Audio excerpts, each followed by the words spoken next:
Have you had trouble with your computer before? Did you know what was going wrong with it? Or have you learned in this class how you can better secure your computer and how you can keep your computer up and running all the time? We're going to talk about some of those things today in this version of AP Daily Live. My name is Mrs. Julia Lano, and I teach at Hamilton Southeastern High School in Fishers, Indiana. And we will be covering topics in AP Computer Science principles today. So, what is on the agenda? What will we learn today?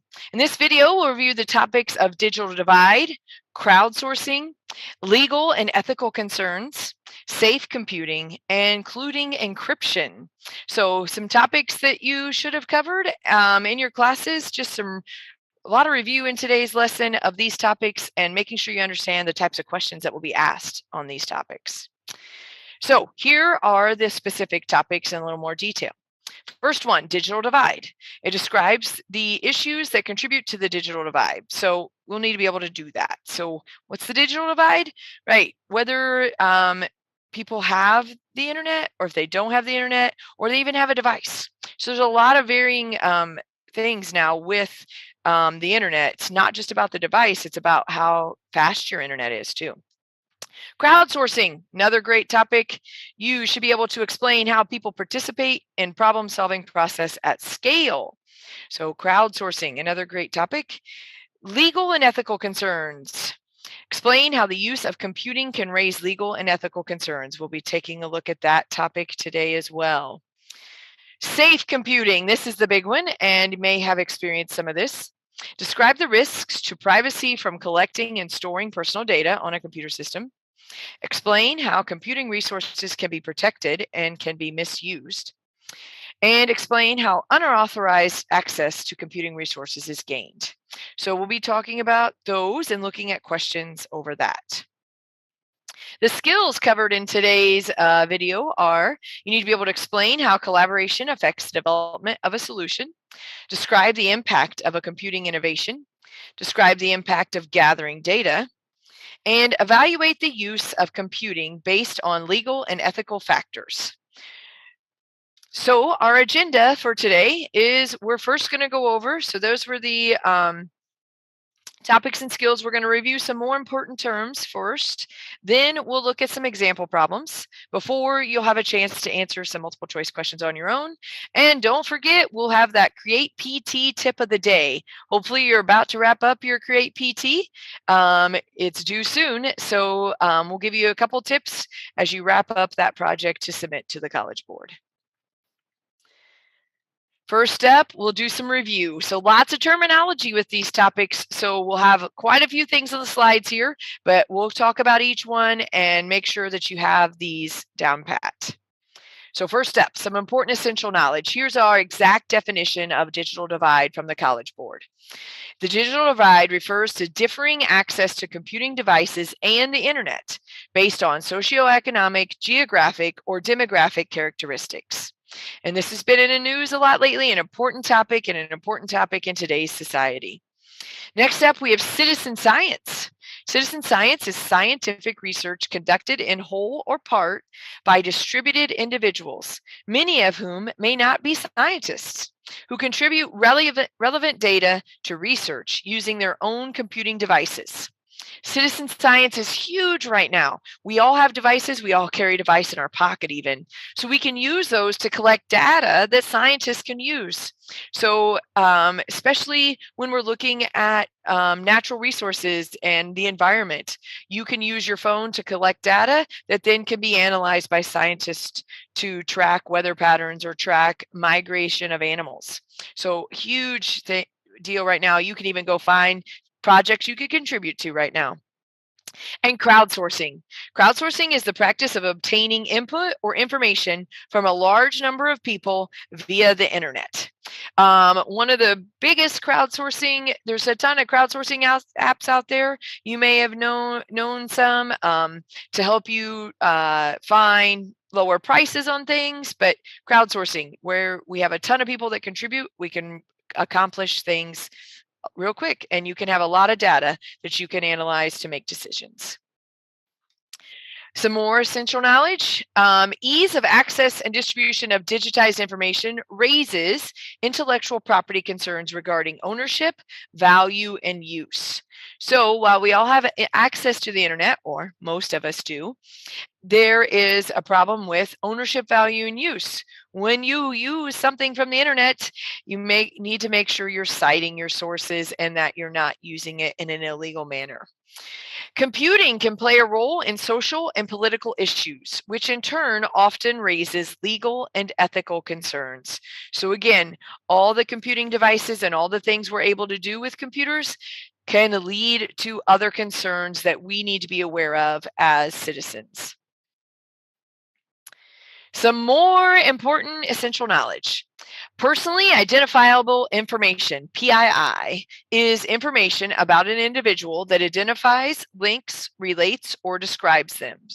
So it's important that you are not releasing a ton of personally identifiable information online. So while we all have a ton probably are using our phone for various apps and various social media, it's important that you track where you have released your personally identifiable information and exactly what is that. Everything from your birth date to obviously your social security number, but also even your zip code. And our next item, technology enables the collection, use, and exploitation of information about, by, and for individuals, groups, and institutions. So again, so many things that we can do because we're collecting information, and so many organizations are collecting information from your location on your phone to you entering information into a website. So it's important that we are aware of all the things that are happening with the information, especially our personally identifiable information. Personal data such as geolocation, cookies, and browsing history can be aggregated to create knowledge about an individual. So while you may only share certain information in certain places, it can be put together using certain technological keys to match you up to then know about your location when you browse something and kind of can make a whole history of what you've been doing. So it's important to realize that even if you do it at separate times, it can be aggregated together to create, more information about you than you think you're sharing. And we have some more. There's a lot, I said, there's a lot of topics today, a lot of terms we got to know here, and a lot of information. So, another important essential knowledge statement is information placed online can be used in ways that were not intended and that may have a harmful impact. For example, an email message may be forwarded, tweets can be retweeted, and social media posts can be viewed by potential employers. So it is very important that you are very mindful of everything that you put online and knowing that it can be accessed by anyone, including someone like your potential employer in the future when you're trying to get a job. Important to think about. And then as you are logging into these sites and are trying to protect your data, one way to do that is multi-factor authentication. That is a method of computer access control in which a user is only granted access after successfully presenting several separate pieces of evidence to an authentication mechanism, typically in at least two of the following categories: knowledge, so something that the user knows; possession, something they have; and adherence, something they are. So most times, multi-factor authentication involves you entering your password and then likely sending a code to your phone so that it is something else you have in your possession that can authenticate who you are. Most times that's what it is, but there are other pieces you see there. You can also just have a second piece of knowledge, so your password plus a security question. So anytime you're doing more than one thing, that's multi-factor authentication. And next up, we're going to talk about encryption. Encryption is the process of encoding data to prevent unauthorized access. Decryption is the process of decoding the data. Two common encryption approaches are: symmetric key encryption involves one key for both encryption and decryption. So a common example of symmetric key encryption is like a Caesar cipher. So if you take the letters of the alphabet and you shift them 3 places, then we know that we shift them back 3 places, we will have the message back. So encryption is the process of creating encoding, and then to decrypt it is to take it back to the original message. And that a symmetric key, meaning we use the same key. Once you know how it was encrypted, you can decrypt it. And so that encryption is not used much because that wouldn't work well. And so public key encryption pairs a public key for encrypting the message and a private key for decrypting. The sender does not need the receiver's private key to encrypt a message, but the receiver's private key is required to decrypt the message. So it's a little tricky, but this is how encryption works on the internet today, is that we use this public key, and there's a lot of math that goes on for me as the receiver, my private key, to be able to unlock and decrypt that message. But no, that way we can send things over the internet. If I was trying to encrypt something over the internet and I said, oh, well, I'm going to do this Caesar cipher, everybody would know how I encrypted it. So we have to use this private key so that I don't have to tell everyone how I'm encrypting my stuff. There's a private key and I am able to encrypt it, and nobody has to know how I decrypt. So that's what's used today, and it's just you need to know basic knowledge of these two encryption techniques. All right, we're almost done with all this information. There's a ton of information on these topics, though. So here's more. Certificate authorities issue digital certificates that validate the ownership of encryption keys used in secure communications and are based on a trust model. You may have seen this, that a certificate was denied or the security certificate wasn't valid. So again, when you're using that encryption key, we need to make sure that that's the correct key and that you aren't trying to use somebody else's and that it isn't some bogus site trying to take your data. So it has to be verified. And so those are digital certificates. Next up, a computer virus is a malicious program that can copy itself and gain access to a computer in an unauthorized way. Computer viruses often attach themselves to legitimate programs and start running independently on a computer. So the virus itself is an actual program on the computer. How you got that virus depends and can happen in various ways. But they can be attached to a legitimate program that you downloaded somehow, or something that you installed off of a third-party device or even a flash drive. So it's important to know that viruses can come from lots of places, but once they're there, it's a malicious program that is intended to cause harm on your computer.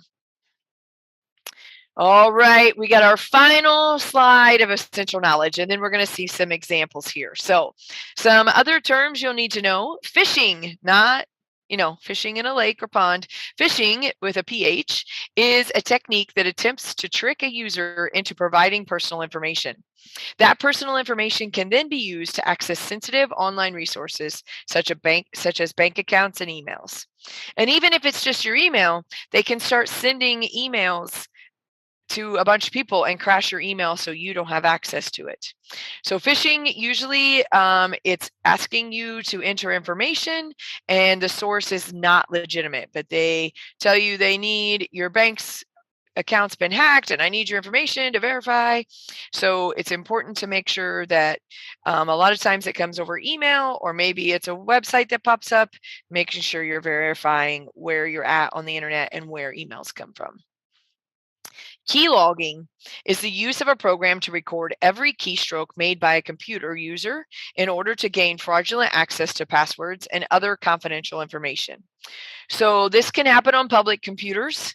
So if you know you're using a computer that's in a public space, then someone could have installed a program that keeps track of all the keys pressed. Then they could come back and pull that data, and they could have access to your passwords or anything else you've typed in.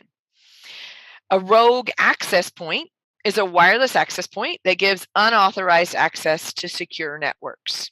So again, these are all things that we know and are aware of that can cause security issues with devices and with your information and with things on the internet. So important terminology that you need to know. And next up, we're going to look at some examples of questions involving this terminology that we've taken a look at. So we'll see a couple example questions before you have a chance to try some on your own. First up, a user purchased a new smart device with embedded software and connected the device to a home network. The user then registered the device with the manufacturer, setting up an account using a personal email and password. Which of the following explains how a phishing attack could occur against the user of the smart home device? Again, a new smart device. So kind of crazy. Yep, I have a Wi-Fi crockpot. So it is a smart device. I actually may need to turn my crockpot down to warm here in a moment. But exactly, it's on my home network and I can control it from my cell phone. So therefore, I've registered it, right? I've set up that device, but now we're talking about phishing. So which of the following explains how a phishing attack could occur against the user of the smart home device? So again, me as the user, I had to set it up. So it's not really an issue with my crockpot at home right now. It's more of an issue with the account I created in order when I registered the device to make sure I had it all set up and running. So let's look at the answer options here. A vulnerability in the device's software is exploited to gain unauthorized access to other devices on the user's home network. A vulnerability in the device's software is exploited to install software that reveals the user's password to an unauthorized individual. The user is sent an email appearing to be from the manufacturer, asking the user to confirm the account password by clicking on a link in the email and entering the password on the resulting page.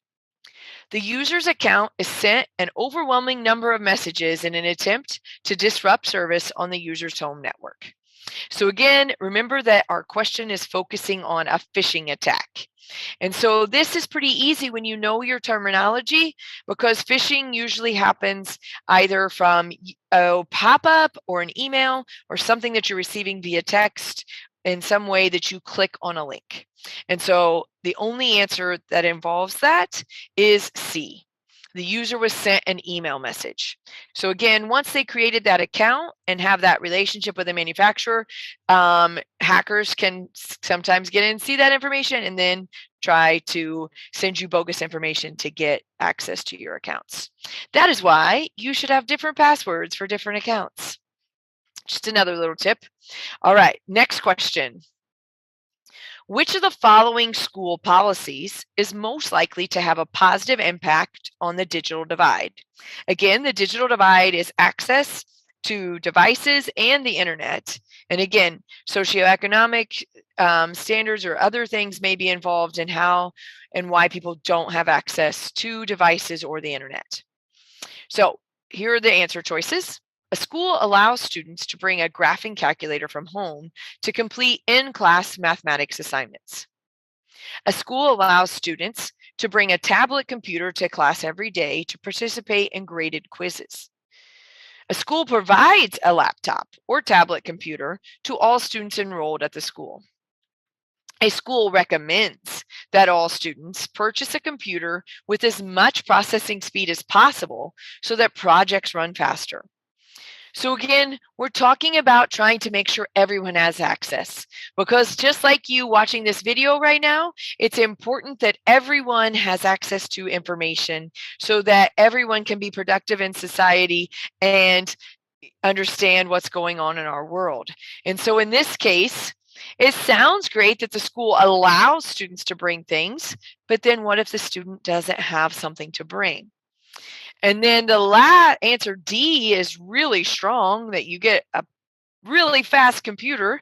Most computers are pretty fast today. You don't have to have this super fast gaming computer to make sure your projects run. So this one is pretty simple again, I think, in that you should notice that allowing some people to bring is a problem because not everybody has an item to bring of their own. So the answer here, the one that has the most positive impact on the digital divide, is C again. A school provides a laptop or tablet computer to all students enrolled at the school. All right, it is time for some practice. So on these next questions we're going to do, I got a little pause symbol. So if you want, I would pause your video, take a look at the question and see if you come up with the answer before I reveal it. So again, feel free to pause as we take a look at these next practice questions. Practice question 1. Which of the following best exemplifies the use of multi-factor authentication? So remember, we saw that earlier. So here are your answer choices. A computing device enables users to input information using multiple interfaces, including a keyboard, a mouse, and a touchpad. A website requires a user to enter a password as well as a numeric code received via text message before the user can log into an account. Next option, a user employs a public key encryption method that uses one key to encrypt information and a different key to decrypt information. And our final answer option, multiple users share an account to a web-based software program, and each user has an individual username and password. So let's think about the keywords here, multi-factor authentication. And it's a little tricky. They throw out some things that we talked about earlier as well, like public key encryption. But remember, encryption is its own thing. Authentication is different. Authentication is authenticating you to a site. So obviously, this usually has to do with a password. So we got two answers there, B and D, that involve a password. Notice that multi-factor, right? So answer D, they talk about multiple users. A little confusing, but multi-factor authentication or multiple factors or multiple ways that you can identify yourself. So we've eliminated A and C pretty much because we know that authentication means we need to authenticate usually with a password, and we have two options with passwords. And then those two options, we've eliminated multiple users, and multi-factor means more than one way to log into an account. So you should be able to determine that the answer is B. All right, next practice question. A mobile application is used to display local traffic conditions. Which of the following features of the application best exemplifies the use of crowdsourcing? Again, we're going to see a ton of terms in these questions. If you can remember your terms and remember the basic ideas behind them, you should be able to do these questions well. So here are answer options for the best, which feature of the application best exemplifies crowdsourcing. Users can save an address to be used at a later time. Users can turn on alerts to be notified about traffic accidents. Users can use the application to avoid heavily congested areas. Users can submit updates on local traffic conditions in real time. So this question can be a little tricky. I think hopefully most of you saving that first answer option, users can save. So we're talking about crowdsourcing and bringing in lots of things. That first question is just to say you saving something on an application. So we should be able to eliminate A rather quickly. B, C, and D all kind of relate to traffic and how you can use the application to avoid traffic. So, but which one of them is talking about crowdsourcing? Remember, crowdsourcing is having a lot of people contribute to solve the problem. So we can turn on alerts to be notified about traffic accidents, but that's me individually turning on the alert in the application. I'm not really contributing, or that data could be coming from the traffic agency releasing data. So I don't think B is going to be the option. Answer C, users can use the application to avoid heavily congested areas. Again, me as the user, I get on the app, I see it's a heavily congested area, yep, I avoid it. So again, that doesn't involve others. So the last answer here is users can submit updates. That's where all users can contribute. You are crowdsourcing that all users are putting their part in, and that is the one that is the best exemplifies crowdsourcing. So hopefully that helps understand that terminology there. Again, the first one you should have eliminated rather quickly. B and C, a little tricky because they kind of talk about, oh, let's use it to traffic, right? Crowdsourcing, help us figure out where the traffic is. But we want to make sure that we understand crowdsourcing is really how you're submitting and we're using all those people. All right, practice question number 3. Which of the following activities is most likely to be successful as a citizen science project? So here are options. Designing and building a robot to help with tasks in a medical laboratory. Sorting scientific records and removing duplicate entries in a database with a large number of entries. Collecting pictures of plants from around the world that can be analyzed to look for regional differences in plant growth. Using a simulation to predict the impact of a construction project on local animal populations. So let's take back to our definition of what citizen science is.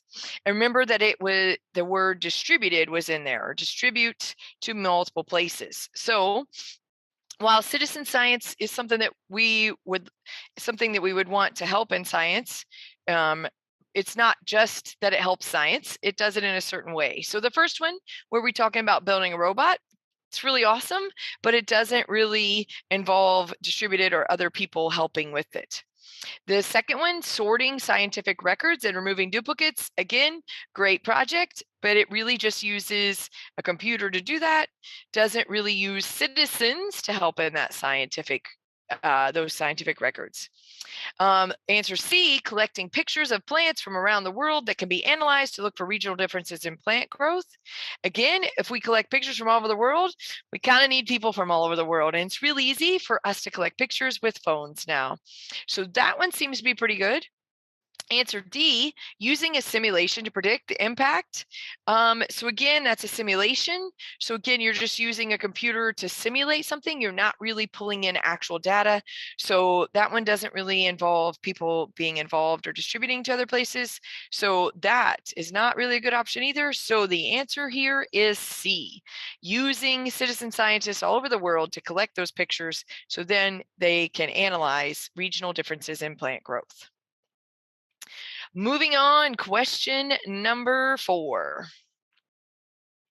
A user unintentionally installs key logging software on a computer. Which of the following is an example of how the key logging software can be used by an unauthorized individual to gain access to computing resources? The software records all user input on the computer. The recorded information is transmitted to an unauthorized individual who analyzes it to determine the user's login passwords. The software gives an unauthorized individual remote access to the computer, allowing the individual to search the computer for personal information. The software installs a virus on the computer and prompts the user to make a payment to the unauthorized individual to remove the virus. The software prompts the user to enter personal information to verify the user's identity. The personal information is recorded and transmitted to an unauthorized individual. Again, we go back to the definition here. So what is key logging software? Has to do with the keys on the keyboard and recording that information. So in recording user input, that's important. So user input, key logging is the important part that we want to think about here. These are all not good things. Key logging is not something you want to have happen to you because obviously someone's trying to gain access to something. So these other things are all things that can happen. Unauthorized individual remote access, that can happen. That's something that hackers are doing right now.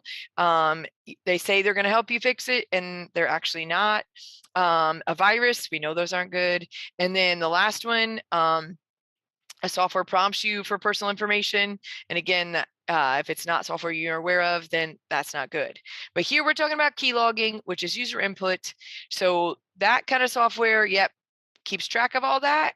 And then someone else could have that software then transmit it so they can access and determine your password. So the answer here is A. On to question 5. Which of the following actions is most likely to raise legal or ethical concerns?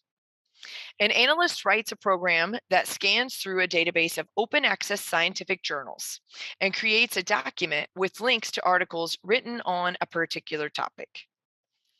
A musician creates a song using samples of copyrighted work and then uses a Creative Commons license to publish the song. A computer scientist adds several features to an open source software program that was designed by another individual. A public interest group alerts people to a scam that involves charging them for a program that is available for free under a Creative Commons license. Lots of words here, lots to think about on this question. So, again, we're talking about raising a legal or ethical concern. So, remember the question here, raises a legal or ethical concern. That's our focus here.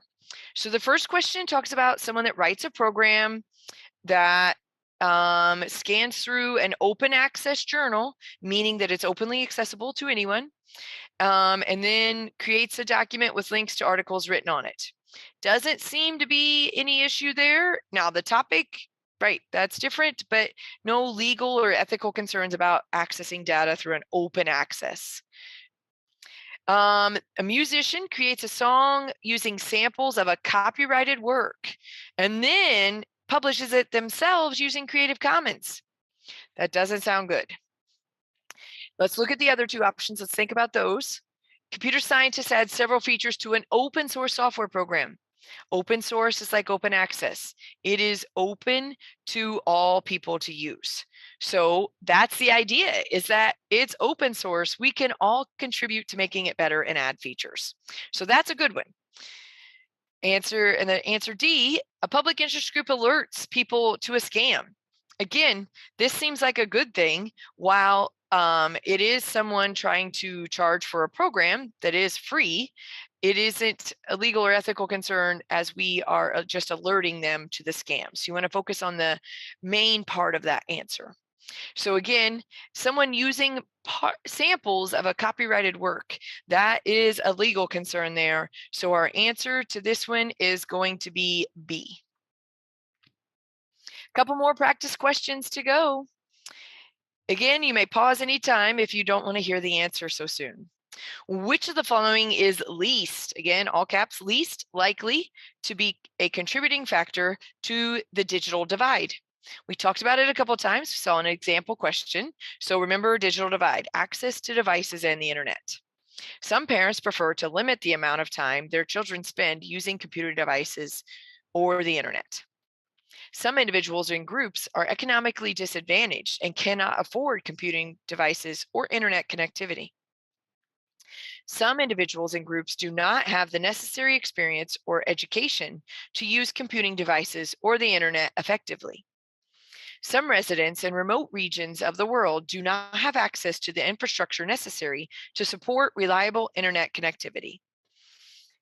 Back to the question, which of the following is least likely to be a contributing factor to the digital divide? Again, digital divide is access to devices and the internet. We're looking for one that is not likely a contributing factor to that. So if you have devices or the internet, then that's not a case of the digital divide. It's not a case of when to use them, or limiting use is not to do with the digital divide. So our first answer talks about limiting use. The other answer options all have to do with things that seem to play into the digital divide: economical, education, and then also, location. Even here in the US, there are areas, right? We're talking regions of the world. Here in the US, there are areas where the internet is not accessible, or it's definitely not fast, or not very usable with the speeds that are needed. So all those things, based on location, background, socioeconomic status, those are all things that contribute to the digital divide. So here, the least likely contributing factor is A. When parents or someone else limits the amount of time you use it, that doesn't contribute to the digital divide. One more practice question before we touch on the Create PT tip of the day. This one's a long one. I know. We'll talk about the specific parts here and look for the bulleted list there. We're talking about an app, StreamPal. StreamPal is an audio streaming application for mobile devices that allows users to listen to streaming music and connect with other users who have similar taste in music.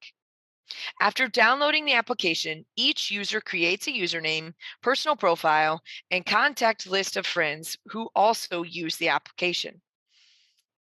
The application uses the device's GPS unit to track a user's location. Each time a user listens to a song, the user can give it a rating from 0 to 5 stars. The user can access the following features for each song that the user has rated: a list of users on the contact list who have given the song the same rating, with links to those users' profiles; a map showing all other users in the area who have given the song the same rating, with links to those users' profiles. A basic StreamPal account is free, but it displays advertisements that are based on data collected by the application. For example, if a user listens to a particular artist, the application may display an advertisement for concert tickets the next time the artist comes to the user's city. Users have the ability to pay a monthly fee for a premium account, which removes advertisements from the application. All right, there's a lot of information there. We're only going to focus on some of that. Which of the following statements is most likely true about the differences between the basic version and the premium version of StreamPal? So let's focus on the differences there. So one's free, one's paid, and thinking about what that changes. So answer A, users of the basic version of StreamPal are more likely to give songs higher ratings than are users of the premium version of StreamPal.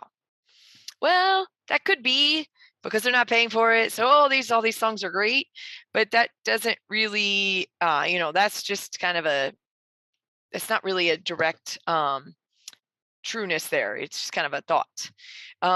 B, users of the basic version of StreamPal spend more on monthly fees than do users of the premium version of StreamPal. Doesn't seem to be correct, although they could pay little fees. It didn't say anything about that in the question, so I don't think that one's the one we want. Users of the basic version of StreamPal use less data storage space on their devices than do users of the premium version of StreamPal. This is talking about storage space on their device. That doesn't have anything. Again, the music is being streamed, so that doesn't take up storage space on the device. So I don't think that's going to be our answer either. So we're hoping D makes sense.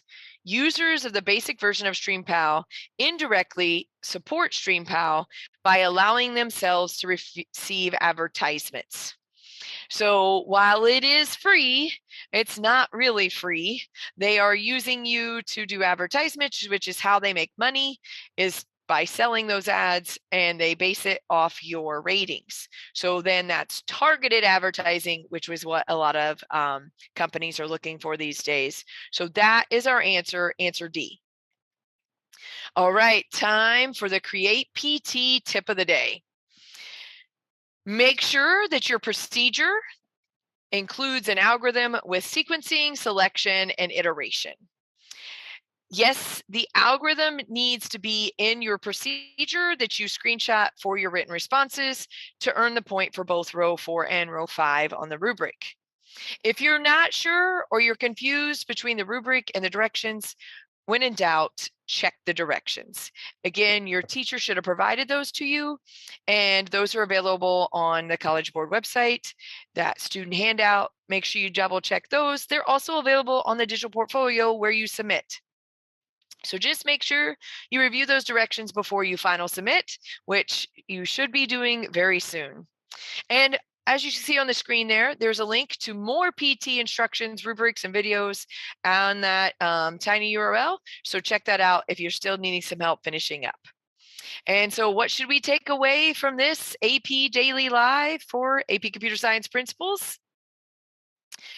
Remember these terms and the information around these topics: digital divide, crowdsourcing, legal and ethical concerns, and safe computing. We covered a ton of topics there. There's a ton of topics that you need to know. When it's time for the test, if you forget something or you feel like you're not sure about it, remember to use terminology in the answers to try to eliminate choices and pick the best one related to the question. If you want to review any of these topics further, remember to check out AP Classroom for the AP Daily videos on any of the above topics. They all have videos that are only 6 to 8 minutes in length covering those topics. And tomorrow, join Sandy Chaika for Programming Fundamentals and Algorithms. Thank you so much for joining me, and I will see you in 2 days.